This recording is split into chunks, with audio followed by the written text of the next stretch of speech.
अस्सलाम वालेकुम dear members. Colour scheme के हवाले से जो वेबसाइट बताई थी या कलर स्कीम किस तरह हम मैनेज कर सकते हैं, हमें अब कलर का पता नहीं है तो सिंपली मैं आपको लिंक दे दूंगा, तो आप लिंक के ऊपर क्लिक करें। इसे मैं डिस्क्रिप्शन में दे दूंगा यूट्यूब चैनल के, आप उधर से भी ले सकते हैं। तो जैसे ही आप इस लिंक के ऊपर क्लिक करके ओपन करते हैं तो आपके सामने इस तरह का इंटरफेस शो होता है। ठीक है, तो यहाँ पे आपने ये बात समझना है कि आपने किन किन कलर का कंट्रास्ट करना है। ठीक है, इनमें से आपने ये रेड यूज करना है, इसके साथ कौन सा कलर मैच करेगा, ये पिंक करना है, इसके साथ कौन सा करेगा। आपने ये छोटे छोटे बॉल जो है इनको लेफ्ट राइट या टॉप बटन जहाँ पे भी मूव करना है मूव करके देख लें। तो देख नीचे आपको ये कलर मैनेजमेंट भी मिल जाएगी। उसके बाद ये उन्होंने एग्जांपल भी दी है कि बैकग्राउंड में कौन सा कलर यूज करोगे तो अच्छा लगेगा और दूसरा कहाँ पे करोगे तो कहाँ पे अच्छा लगेगा।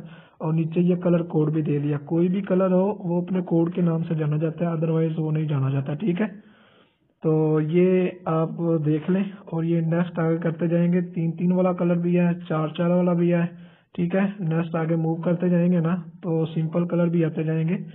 तो जोन सा भी कलर आपने कंट्रास्ट करना है, जोन सा भी कलर आपने यूज करना है, सिंपल कलर भी है सारे। ठीक है, तो आपने वो वाला ऑप्शन खोल लेना है।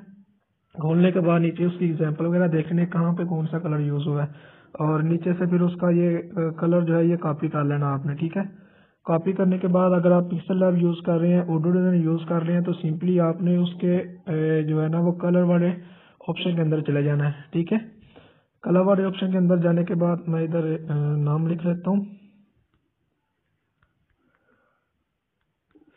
ठीक है, कलर वाले ऑप्शन के अंदर जाने के बाद आपने क्या करना है, आपने वहां पे जाके ये कलर कोड पेस्ट कर देना है।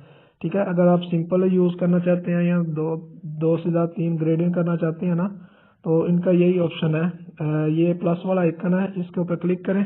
क्लिक करने के बाद ये पेंसिल वाला निशान आपको नजर आ रहा है फर्स्ट पे, इस यहाँ पे क्लिक करके ये जहाँ पे FF लिखा हुआ है ना, ये वाइट का कोड है, आपने ये कोड डाल के इसे यहाँ से ओके करना है। ओके करने के बाद इसे ओके कर देंगे, यहाँ से ओके कर देंगे। ये देखें अब ये कलर आ गया मेरे पास। ठीक है, यहाँ ऐसे आप कलर जो है वो कॉपी कर सकते हैं। इसी तरह ग्रेडिंग में चले जाए, ग्रेडिंग यूज करना है तो यहाँ पे प्लस वाले आइकन पे क्लिक करना है, कलर वाले अंदर जाए, पेंसिल के ऊपर क्लिक करें, यहाँ पे आप रख लें। ठीक है, यहाँ पे कलर कोड पेस्ट कर दें, ओके करें तो ये हो जाएगा सिंपली। ठीक है, तो ये मेथड आपने यहाँ पे 2 कलर यूज करने हैं, कौन सा आपने यूज करना है आपने सिंपली इसके ऊपर रख के ना, तो बॉल ये 2 नजर आ रहे हैं, ये आप सिंपली इधर से मैनेज कर सकते हैं। ये देखिए अब 2 कलर का कलर है ना तो वो आ गया है। इसकी जगह आप दूसरा कलर भी आप इसके साथ वाला वो ले आए। अगर आपने वो भी कॉपी किया तो यहाँ से कॉपी करें इसे, कॉपी करने के बाद आप इसे इधर ले आए और यहाँ पे ला के हम इससे बैकग्राउंड को ये कलर देते हैं। इधर से सिंपली कोई शेप ले लेते हैं। ठीक है, इसके हम कलर वाले टूल के अंदर जाते हैं।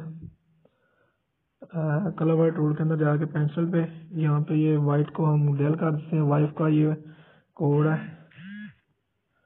ठीक है, ओके करें तो ये आप देखिए सिंपली आपके सामने ये आ चुका है। आप अब देख सकते हैं कि ये कलर कितने अच्छे लग रहे हैं। ठीक है, ये अब आप सिंपली देख सकते हैं। इसी तरह आप जो है वो मैनेज कर सकते हैं अगर आप